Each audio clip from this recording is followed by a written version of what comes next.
Hey everyone, it's Jakov, and I'm here again with another video for the channel. Today's video being a battle replay for Total War the Dawnless Days. In today's battle replay, it's going to be a clash on this hilly terrain between me, playing as a Easterling army, specifically a Silver Tier 2 army, something that you'd see in the early game, a bit more advanced than the starting army, but not quite a professional army, going toe to toe with a more or less equivalent force from Erebor, kind of showing off two different armies that you could expect to see fighting against each other. The Easterlings and Erebor and Dwarves not exactly being the closest of allies, being far from it if anything.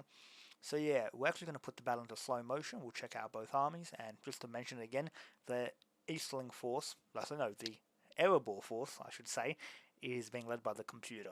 Again, so if you don't see a lot of really advanced tactics in this battle, that's kind of why. It's more of a showcase battle more than anything else. So yeah, we'll put the video into slow motion and we'll check out both armies. So looking at the Easterling army commanded by me, it is led by a unit of the Warlords of Rhûn, acting as a general unit, so gold tier shock infantry. We've then got a couple units of the Rhûnic Savages, which are the faction shock infantry, quite light but still deadly. Then we've got the Rhûnic Archers, their tier 2 archer unit, quite a bit more professional than the clan archers, but not quite as professional as the fully armoured in gold Easterling warriors. Then in front of them we've got the Runic warriors, so they're tier 2 infantry, armed with axes, who do lack the skirmish capabilities of the tier 1 warriors. So more axemen, there's a lot of axemen really, all up. And then over here, more axemen. And providing support, we've got the Khandish sentries, which are a skirmisher unit that can also serve on the front lines. Then moving up to check out the Erebor army positioned up on this hill. They've got a unit of the Erebor axe throwers looking resplendent with their wonderful square diamond kind of shields. Then behind them we've got the Dwarven warriors wielding swords, so the standard tier 2 infantry unit for the faction. We've got a couple of units of these guys, and then on the side we've got the Erebor axes, which are their medium shock infantry I should say, wielding large two-handed or two-headed axes as well. Then behind this front line we've got a unit of the Escort Mercenaries, which is a unit also shared by Dale, these guys being the only mounted support that Erebor has. Then in the rear of their army they've got a unit of the Erebor Halberdiers, who are polearm infantry. And then finally for their general unit they've got the Iron Guard, which is a gold tier heavy spear unit. Very, very tough. So yeah, there we have it. Those are both of the armies. As it is, it's going to take quite a while for both armies to reach each other, so we may as well speed up the video, and I'll see you guys then. We're actually going to get back into the battle at around this point, and looking at the stats, the Erebor army is smaller than the Easterling force. However, I would say on average it is a bit more professional. As you can see over that crest of the hill, the Erebor force has taken up defensive positions. However, at the time playing as the Eastlings, I didn't realise where they're taking up position. That's why a fair bit of this battle that we just skipped over was me trying to find them. Also, you'll notice these guys don't have any cavalry support whatsoever compared to Erebor, and I made that choice just so both armies could be a little bit different to each other. There was a bit of a flavour instead of just having a lot of infantry with cavalry support. Also, give me your guys' idea in the comments about what the potential backstory of this battle could have been.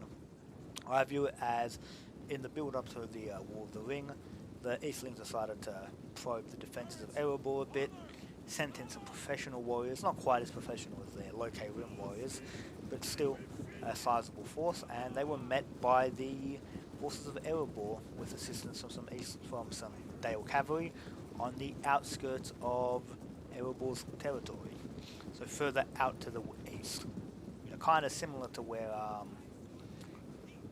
the vineyards of Dorwinian are. That's it, I was trying to remember the name of that faction. So yeah, the infantry's coming up the hill. They are exhausted though from having run the entire way. Probably something I shouldn't have done, especially now that I'm making them climb directly up a hill. And the forces of Erebor getting ready to deploy. The cavalry's getting ready to swing around. Over here you see that they've set up their defensive like traps and all that, which personally I would have sat them close up to the line, but they somewhat have over. No, I thought they were stakes. They were not just grass. So yeah, the cavalry is waiting over there, and now we've got a scene reminiscent of the wars of the early modern period in the 18th century, when columns of soldiers march up hills to engage the enemy, and battle begins. In come the Rhûnic savages, and battle begins. I love seeing the size difference. Nasty charge into the flanks by the merchant cavalry. They're getting hit by archer fire, which, you know, very smart. Got to try and get rid of the enemy's abilities to use mobility to their advantage.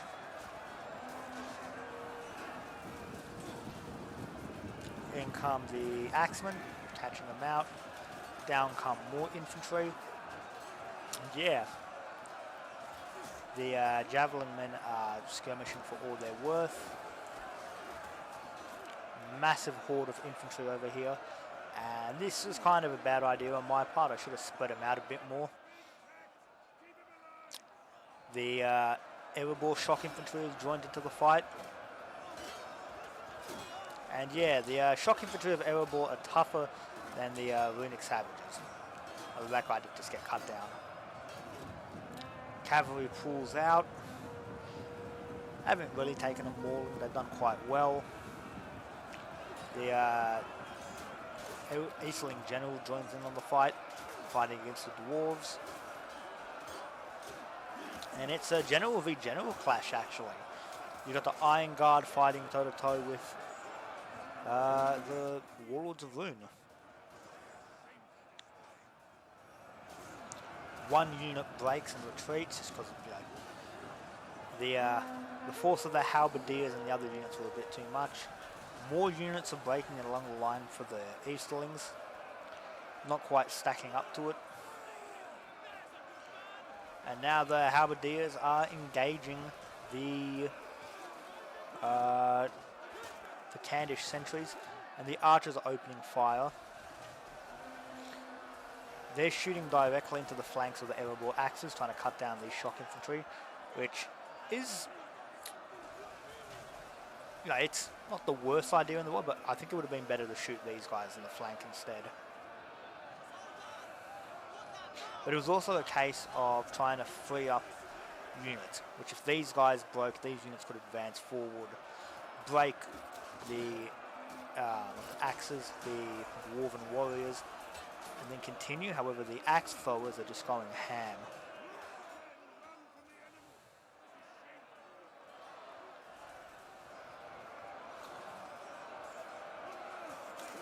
The cavalry has now rejoined the fray.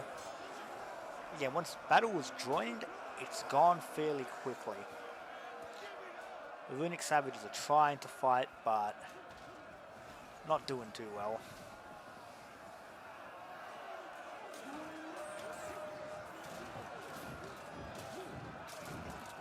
What are the sentries aiming for?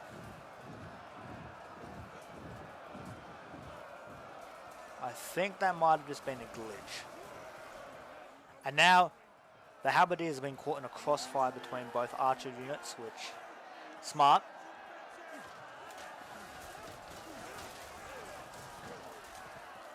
And that's the position you want to catch these guys in, so you can carve the bloody path through them with the archers.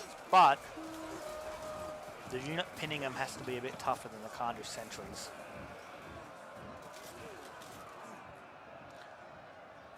See, they were finally able to force the axes to somewhat retreat, but at this point they're taking axes at point blank range from the skirmishers, and the axemen are going to return if anything.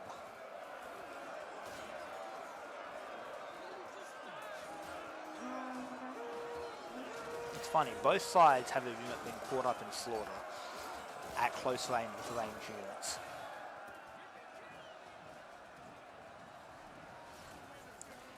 The halberdiers are being completely eviscerated by the archers, but they don't have too much left in the tank.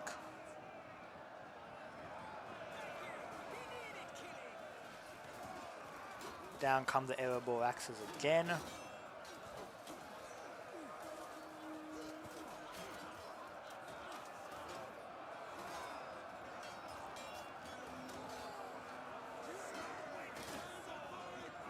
Khandish sentries are joining the battle, trying to outflank these flanking dwarves.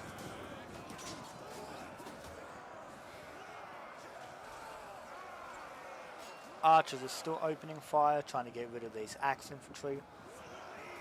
Probably not going to work.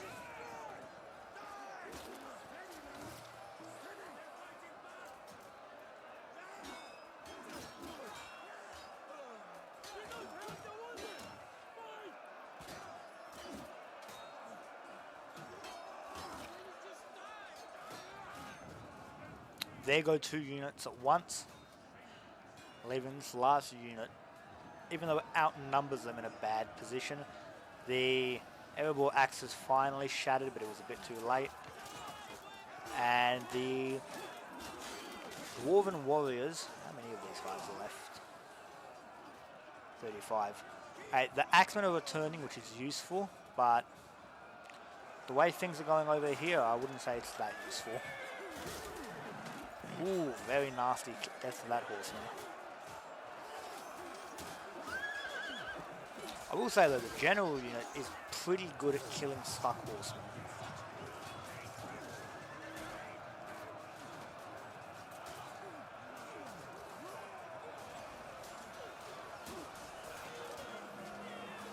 The archers are doing their best to send off the escort mercenaries. Yeah, over here, all 3 of these units are... 2 of these units that are left now on the verge of going.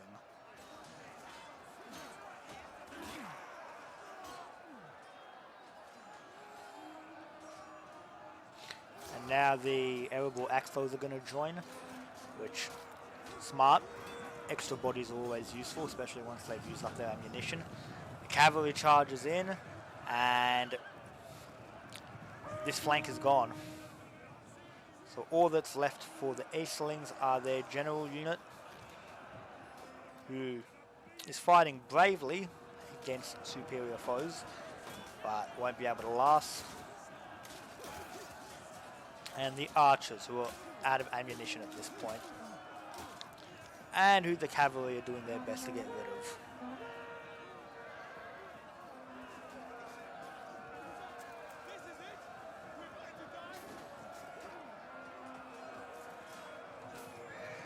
And see, that unit over there, yeah, went without even taking much in the way of casualties. These guys go having barely suffered casualties. And yep, there we have it. A valiant defeat for the Easterlings, and by extent, me. So yeah, that just goes to show, not all of the battle replays I put in that are made by me are victories by me. I do sometimes lose, even against the computer. Especially when I play very sloppily, which I was doing here, I must admit.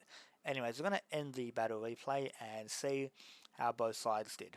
So yeah, the force of Eastlings was most definitely larger, and Eastlings lost almost 1,200 soldiers, came out with over 450 alive.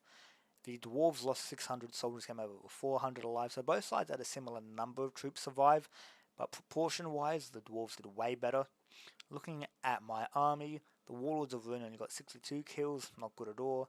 8 kills for the Rhûnic Savages is absolutely abysmal, 47 kills.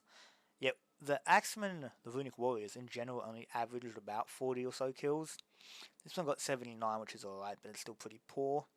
The Rhûnic Archers got 70 kills and 66 kills apiece, which isn't too bad, and had they been able to get into melee on the flanks at a more opportune time, they probably would have gotten higher kills. And then the Khandish Sentries got 137 kills, which was very good, which I guess would make these guys MVP of the battle as far as I'm concerned. Then, turning to look at Erebor, which did not have any range support apart from their axemen, their throwing axemen, the Iron Guards only got 78 kills, so kind of similar to the Warlords of Rhûn. However, the Dwarven Warriors got 203 kills, which is amazing. 103 kills for these guys isn't great, but still far better than any of the Easterling troops. 114 kills for these guys, also fairly good. 211 kills for the axes is amazing. 122 for the halberdiers, also great. 159 for the skirmishers, and 170 for the escort mercenaries. So all around, the Erebor army performed way more tight-knit, and a big part of why it probably performed better is A, my poor piloting of the Easterlings in this battle, and B, the fact that I forced them to run across the entire map, essentially trying to cover ground, which ended up wasting my troop stamina, especially going in an uphill battle against well-entrenched dwarves. Yeah, probably not the best idea, and even in spite of that, we did come close to beating them. Looking at the amount of units of theirs that survived, they were running very low in infantry too, apart from their general and the axe throwers. So who knows? I think I had a fair shot of winning it, and I probably could have if I didn't go too overboard with it. Just look at the stats of the units in general and what you see here. I reckon it was possible for me to pull a victory out of the bag had I played a bit better. But anyways, guys, there you have it. I hope you've enjoyed the video. If you have, please make sure to like and subscribe. I know it might not seem like much to you, but for me, it is a massive boon. The channel really does appreciate it. With all that said, guys, this is your host, Jakov, signing out.